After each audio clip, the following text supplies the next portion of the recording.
What's up, everybody? This is Sean, 40-year-old physiotherapist trying to get athletic, here to talk to you today about how autoregulation is going to save your training. You've probably noticed that when you're working out or you're trying to get back into training, it's really hard to be consistent. And a lot of times with beginners, that's because you're trying to do too much too soon. And so this kind of goes back to our old discussions about load management, where you're going to start at some baseline that's going to be pretty underwhelming. And then you're week to week, month to month, you're just going to layer new bits of volume, new bits of intensity on top of that. What should be happening to kind of inform your decisions of whether it's a go week or maybe a pullback week, a go month or a pullback month, is this idea of autoregulation. Commonly in strength and conditioning, this will be a qualitative measurement of how each set feels, how you perceive each set to feel. The two most commonly used methods are reps in reserve and rate of perceived exertion, aka RPE. Reps in reserve is this idea that if I do a set of 10 bench press and I feel like I could do 3 more before I failed, then that's an RIR, reps in reserve 3. RPE can be used similarly, where it's kind of the scale to 10, and then numbers short of 10 is how many reps you could do. So as per our other example, I do my 10 reps of bench. I feel like I could do 3 more. That's an RPE 7. What I like more about RPE is, again, it's qualitative. Every number I use for RPE is not just strictly how many numbers I have left in that set, not how many reps I have in reserve. It's more of how strenuous it felt, how it's totally feeling on the entire system. So I've been talking about my kind of left bad ankle, my left shoulder is feeling a little something. So that all gets baked into my RPE scale. So whereas RIR would strictly be a 3 on our example of 10 bench press, for rate of perceived exertion, I might take that 7, that would be equal to the 3 RIR, and then bump that up to a 7.5 or an 8. This way, I'm taking into account my feels, just the qualitative feelings that I have about the session and that set and those reps. It's great too, because if you kind of get a sense of what an RPE 7 effort feels like, what a 9 feels like, what even a 10 feels like, where you'd have nothing left in the tank, that was an all-out effort, then you can use this sort of qualitative measurement, this auto-regulation, on your sprinting, on your jumping, on your general session fatigue. You can use it after a basketball session. So typically Monday, Wednesday, Friday, I play 90 minutes. And if I was being really meticulous, I could say 90 minutes, session RPE of, it was a 7 today. I was out there, I was playing hard, I got really tired, but I wasn't falling over, spraining my ankle, diving for balls, and grabbing every single rebound, right? So again, qualitative autoregulation. And so for you as a fitness beginner, it's important that you kind of get this sense, this language, this dialogue with your body, where you're rating how each thing feels. Be that rep, set, exercise, session, all this stuff, so that you're kind of collecting this data, and then you can kind of compare it week to week.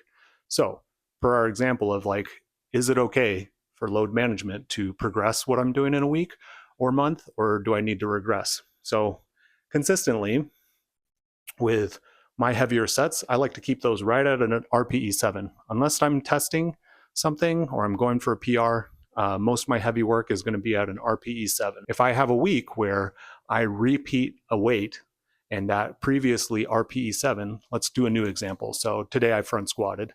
The only reason I got through this session today is through RPE. So I believe I took 225 for a ride for 3, and I perceived that to be an 8.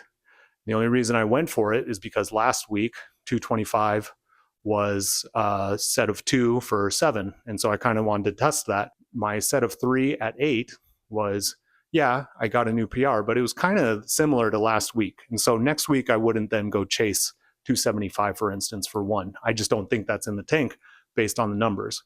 What might be more prescient or smart would be, let's just do the same 225, let's do it for 3, and let's see if I perceive it as a 7, or roughly, do I have 2-3 reps left in the tank? Roughly, did it feel like a 7 out of 10 effort? at that heavy weight for front squats. I can't overstate how important auto-regulation is to have in your training because, listen, if you just are beholden to percentages and sets and reps that you have pre-planned on a sheet, we've all done it. We've opened up notes on our iPhone and then came up with this genius workout. You're like, man, this is beautiful. But then you get into the session and you're like, dude, I don't have it today. I can't push that hard. And so what you need to do is go search in your fields, go look for that qualitative auto-regulation sort of measurement and compare it to that. So if I have 3 sets of 10 at 225, and I know that my first warm up at 185 felt like a RPE 10, that 225 is out of reach. And so I'm going to kind of push back and make sure that I'm doing a more responsible weight. Just try it out. Try out this 0 to 10 scale and start implementing it in your training.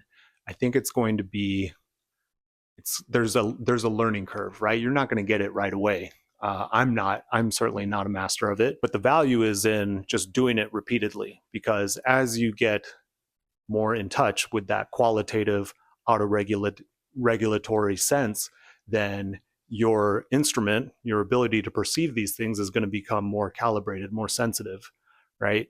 And then you're going to be able to know when to put your foot on the gas versus putting your foot on the brake in your training session, because what it allows you to do is train even when you feel crummy and train harder when you feel great. But the most important thing is that even when you're having a sort of RPE 10 day for something that previously felt like an RPE 6, that's okay. You just lower the weights, you lower the intensities, and you still stress your body relative to how you feel. And when your whole organism, when your whole body is in that sort of RPE 10 state, it still needs some kind of stimulus. And you can provide it by using this sort of rating system to kind of meet yourself where you're at. Give yourself some grace. Continue to train so that you don't break the chain, so that you stay consistent and you're still building your fitness, but it's just not so much that it's going to put you over the edge. That's RPE in a nutshell. RPE is not reps in reserve. RPE saved today's lower body workout. And I think it's going to make you train more consistently, happily, and injury-free too. So give it a shot. We'll catch you on the next one.